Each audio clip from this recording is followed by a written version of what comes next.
اب ہم آپ کی چاروں صاحبزادیوں کے حالات و واقعات ترتیب وار بیان کرتے ہیں۔ چونکہ سیدہ زینب رضی اللہ عنہا سب سے بڑی صاحبزادی تھی، لہذا انہی سے شروع کرتے ہیں۔ سیدہ خدیجہ رضی اللہ عنہا سے نکاح کے 5 برس بعد سیدہ زینب پیدا ہوئی۔ اس وقت نبی اکرم صلی اللہ علیہ وسلم کی عمر مبارک 30 سال تھی۔ گویا جب اعلان نبوت ہوا، سیدہ زینب رضی اللہ عنہا اس وقت 10 سال کی ہو چکی تھی۔ یہ بھی اپنی والدہ کے ساتھ ہی ایمان لے آئی۔ ان کا نکاح ابو العاص بن ربیع سے ہوا، جو ان کی خالہ حالہ بنت خویلد کے صاحبزادے تھے۔ حالہ بنت خویلد اور سیدہ خدیجہ دونوں سگی بہنیں تھیں۔ سیدنا ابو العاص مسلمان ہونے سے قبل بھی صاحب تجارت اور مالدار تھے، نیز امانت دار بھی تھے۔ سیدہ خدیجہ نے رسول اللہ صلی اللہ علیہ وسلم سے گزارش کی کہ زینب کا نکاح ابو العاص سے کر دینا چاہیے۔ آپ نے یہ بات منظور فرمائی اور ابو العاص سے نکاح کر دیا۔ یہ نکاح اعلان نبوت سے پہلے ہوا۔ رسول اللہ صلی اللہ علیہ وسلم نے جب نبوت کا اعلان فرمایا تو کفار آپ سے دشمنی پر اتر آئے اور ہر معاملے میں آپ کے راستے میں رکاوٹیں کھڑی کی۔ دشمنی کا ایک طریقہ انہوں نے یہ اپنایا کہ ابو العاص سے زور دے کر کہا کہ زینب کو طلاق دے دیں۔ قبیلہ قریش میں سے جس عورت سے آپ چاہیں گے ہم آپ کی شادی کر دیں گے۔ اس پر ابو العاص نے جواب دیا، میں زینب کو طلاق نہیں دوں گا، میں ان کے بدلے میں قریش کی کسی بھی عورت کو پسند نہیں کرتا۔ قریش نے اس رشتے کو ختم کرانے کے لیے بہت زور لگایا۔ ابو العاص انکار ہی کرتے رہے، اگرچہ وہ مسلمان نہیں ہوئے تھے، پھر بھی انہوں نے قریش کا یہ مطالبہ ماننے سے صاف انکار کر دیا۔ اس بنا پر نبی اکرم صلی اللہ علیہ وسلم نے ان کی اس ثابت قدمی پر تعریف فرمائی اور ان کے کردار کی پختگی کو پسند فرمایا۔ غزوہ بدر میں جب مسلمانوں کو فتح نصیب ہوئی اور اس لڑائی میں شکست کھانے والے بہت سے کافروں کو قید کر لیا گیا تو قیدیوں کو مدینے لایا گیا۔ قیدیوں سے معاوضہ لے کر انہیں رہا کرنے کا فیصلہ کیا گیا۔ اس لڑائی میں ابو العاص بھی قید ہو کر آئے ہوئے تھے۔ انہیں عبداللہ بن نعمان انصاری رضی اللہ عنہ نے قید کیا تھا۔ عباس بن عبد المطلب بھی قیدیوں میں شامل تھے۔ یہ رسول اللہ صلی اللہ علیہ وسلم کے چچا تھے۔ اگرچہ انہوں نے لڑائی میں حصہ نہیں لیا تھا، لیکن یہ مشرکین کے لشکر کے ساتھ آئے تھے، اس لیے ان کا شمار مخالفین میں ہوتا تھا۔ اہل مکہ نے اپنے قیدیوں کو چھڑانے کے لیے معاوضے روانہ کیے۔ اس سلسلے میں ابو العاص کی رہائی کے لیے سیدہ زینب رضی اللہ عنہا نے اپنا ہار ان کے فدیے میں بھیجا۔ جب یہ معاوضے اور فدیے نبی صلی اللہ علیہ وسلم کی خدمت میں پیش ہوئے تو آپ کو ان میں وہ ہار بھی نظر آیا۔ آپ پر غم کی حالت طاری ہو گئی، دل بھر آیا اور آنکھوں میں آنسو آ گئے۔ سیدہ خدیجہ رضی اللہ عنہا کا دور آنکھوں کے سامنے گھوم گیا۔ مجلس میں موجود تمام لوگوں نے نبی صلی اللہ علیہ وسلم کی اس کیفیت کو صاف محسوس کر لیا۔ آپ نے ارشاد فرمایا، تم پسند کرو تو ابو العاص کو رہا کر دو اور زینب کا ہار واپس بھیج دو۔ صحابہ کرام نے فوراً عرض کی، ہمیں کوئی اعتراض نہیں۔ اس پر آپ نے ابو العاص سے فرمایا، جب آپ مکے پہنچیں تو زینب کو ہماری طرف بھیج دیں۔ ابو العاص نے یہ وعدہ کر لیا۔ اس طرح انہیں بلا معاوضہ رہا کر دیا گیا۔ سیدہ خدیجہ رضی اللہ عنہا کا ہار بھی واپس بھیج دیا گیا۔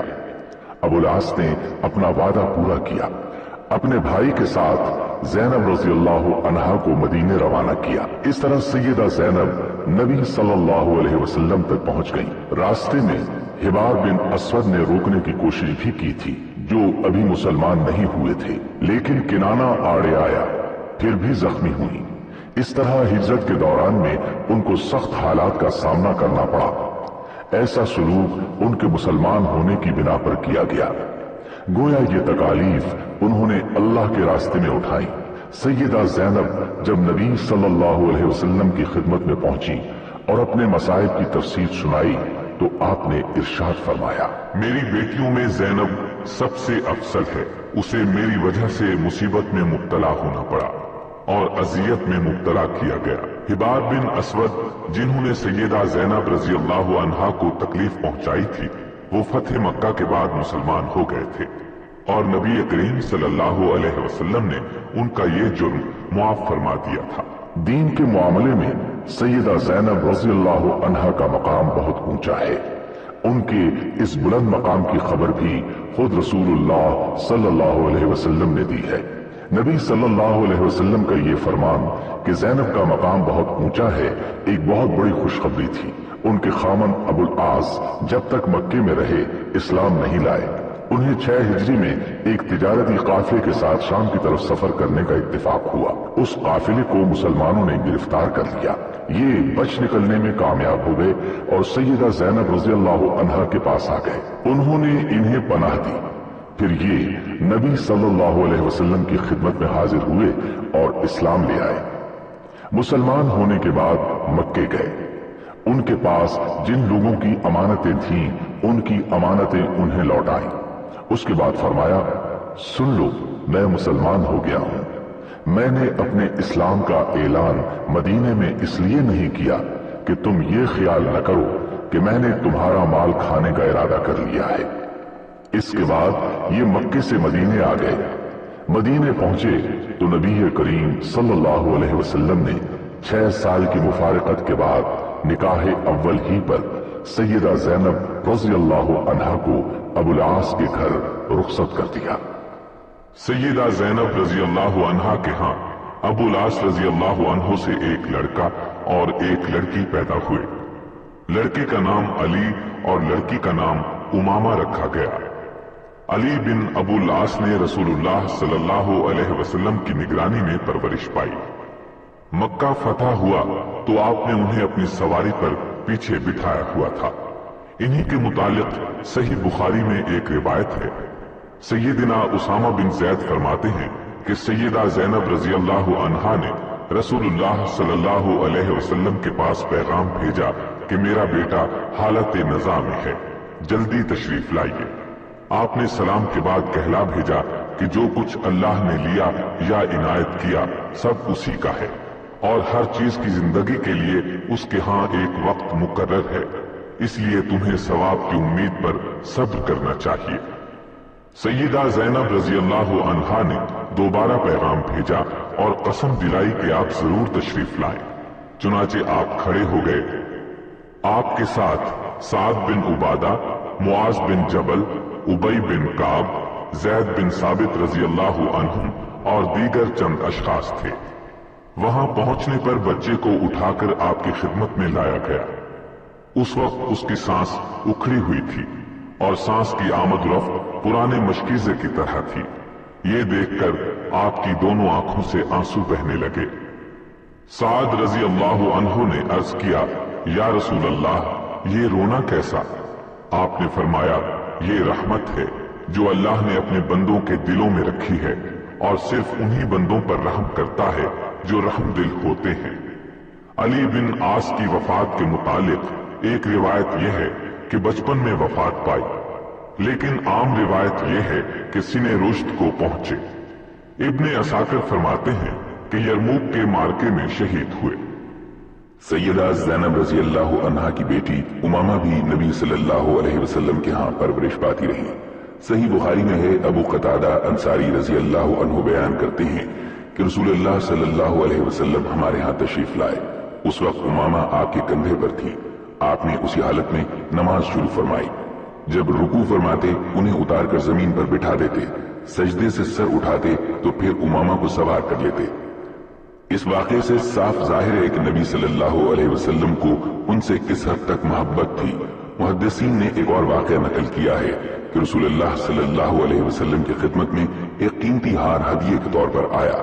اس وقت ازواج مطہرات وہاں جمع تھی، امامہ بھی وہیں تھی اور کم عمر ہونے کی وجہ سے وہیں کھیل رہی تھی۔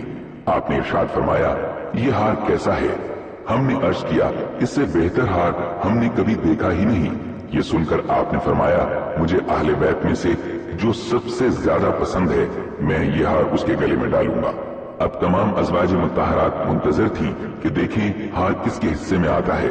انہوں نے سمجھا کہ یہ شرف سیدہ عائشہ رضی اللہ عنہا کو حاصل ہوگا، لیکن نبی صلی اللہ علیہ وسلم نے امامہ رضی اللہ عنہا کو اپنے پاس بلایا اور ہار ان کے گلے میں ڈال دیا۔ ظاہر ہے آپ کو امامہ سے محبت سیدہ زینب رضی اللہ عنہا کی وجہ سے ہی تھی۔ انہی امامہ سے 12 ہجری میں سیدنا علی رضی اللہ عنہ نے نکاح کیا، کیونکہ سیدہ فاطمہ وفات پا چکی تھی۔ سیدنا علی رضی اللہ عنہ کوفے میں شہید کر دیے گئے